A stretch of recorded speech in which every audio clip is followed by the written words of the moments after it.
pala, giliw di ko napapansin. Enero ng taong ito huli akong lumabas para kumuha ng larawan sa lansangan. Nagkataong piyesta pa ng Nazareno. Tahimik akong tumigil sa pagkuha at ever since hindi ko ginalaw ang camera ko. At sa loob ng ilang buwan, ito ang pinagkakaabalahan ko.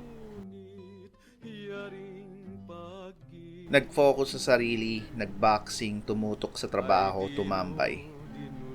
Plinano ko namang magpahinga sa mundo ng fotografiya pero sa tingin ko nagkaroon ako ng creative fatigue.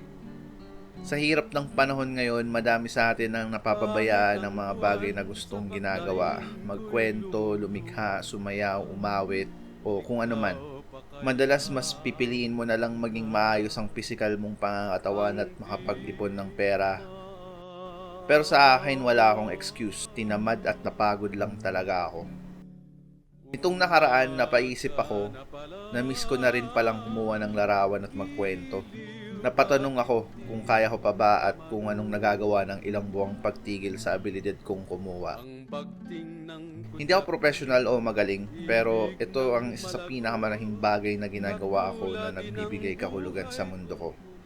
Kaya sinubukan kong bumalik.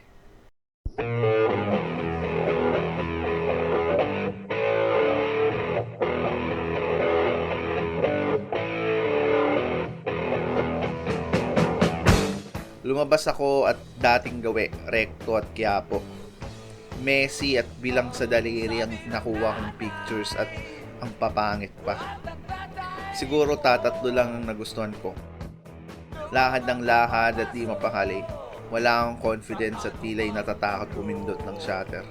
Umuwi ako nang hindi satisfied pero natuwa pa rin kasi sinubukan ko. Isa sa mga bagay na tinuro sa akin ng pagbaboxing ay yung may susunod pang round para sumubok ulit. Kaya ilang araw lang lumabas ulit ako. This time, hindi pa rin perpekto pero naramdaman ko ang dating sigla.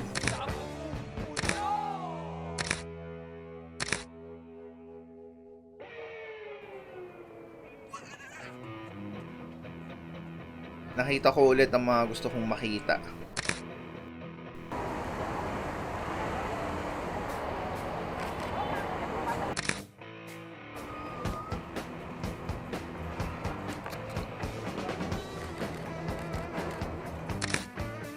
May mga bagay talaga na hindi nawawala sa pagkatao natin. Kung meron kang ginagawa noon at nakapagpapasaya sa'yo at hindi mo na ginagawa ngayon, sa tingin ko panahon na para subukan mo ulit. Malay mo, magaling ka pa rin.